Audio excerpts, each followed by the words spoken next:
Last 50 days of my college life நான் document பண்ணிருக்கேன். அதில் இன்னைக்கு டே 23. இன்னைக்கு சாட்டர்டே காலேஜ் லீவு. ஊட்டியில் ஒரு குட்டி ஷூட் இருக்குன்னு நானும் என் ஃப்ரெண்டும் போகிறோம். அதனால காலைல என் வீட்டிலேருந்து கிளம்பி நேராக அவங்க வீட்டுக்கு போயிட்டேன். அதாவது இன்னைக்கு என்ன ஷூட்னா, ஆக்ட்ரஸ் அதித்தி பாலன் அவங்கள தான் ஷூட் பண்ண நானும் போராளியும் கிளம்பி போயிட்டு இருக்கோம். போகிற வழியில் மேட்டுப்பாளையம்ல மார்னிங் பிரேக்ஃபாஸ்ட் சாப்பிட்டு மலை ஏற ஆரம்பிச்சிட்டோம். இப்பயும் இ பாஸ் வாங்கிட்டு தான் இருக்காங்க. ஸோ போகிறப்ப இ பாஸ் எடுத்துக்கோங்க. கோயம்புத்தூரில் தான் வெயில் அடிக்குதுன்னு ஊட்டி கிளம்பி போனால், அங்கேயும் கோயம்புத்தூரில் சாயங்காலம் எப்படி இருக்குமோ அந்த மாதிரி ஒரு கிளைமேட் தான் இருந்துச்சு. போகிற வழி எல்லாமே பர்பிள் கலரில் ஒரு பூ மரத்தில் அழகாக இருந்துச்சு. குன்னூர் கிட்ட போயிட்டு ஒரு டீ குடிச்சிட்டு அந்த ஒரு எஸ்டேட்குள்ளே போய் அந்த பூவை ஷூட் பண்ணிட்டு அங்கேருந்து கிளம்பிட்டோம். ஊட்டி போகிறதுக்கே ஆஃப்டர்நூன் ஆயிடுச்சு. அங்கே போய் ஜூனியர் குப்பனா ஒரு மாதிரி வித்தியாசமாக அழகாக விண்டேஜ் வைப்பில் இருந்துச்சு. அங்கே போய் மதியானம் பிரியாணி சாப்பிட்டு அங்கேருந்து கிளம்பி ரெசார்ட் போயிட்டோம். போய் போராளி என்ன கொஞ்சம் போர்ட்ரைட் ஷூட் பண்ணிருந்தாரு. அதை முடிச்சுட்டு ரிஃப்ளெக்டர் மறந்துட்டு வந்துட்டோம். மேபி இண்டோரில் ஷூட் பண்ணால் தேவைப்படும்னு சொல்லி அங்கே போய் ஊட்டி ஃபுல்லாக தேடினா தெர்மாக்கோலே ஊட்டியில் கிடைக்காதான். நோட் பண்ணி வச்சுக்கோங்க. அதை முடிச்சுட்டு லஞ்ச் சாப்பிட்டு மறுபடியும் ரெசார்ட் பண்ணிட்டோம். ரெசார்ட்டே அழகாக இருந்ததுனால அங்கேயே இண்டோர் அண்ட் அவுட்டோர்லாம் கொஞ்சமாக ஷூட் பண்ணி முடிச்சுட்டு அங்கேருந்து லவ்டேல் ரயில்வே ஸ்டேஷன் ரொம்ப அழகாக இருக்கும், பக்கத்தில் தான் இருக்குன்னு சொல்லி நாங்கள் கிளம்பணும்.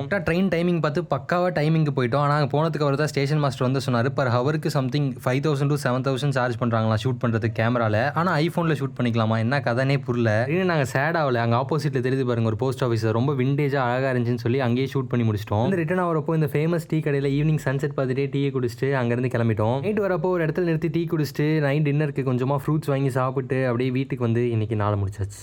பாய்.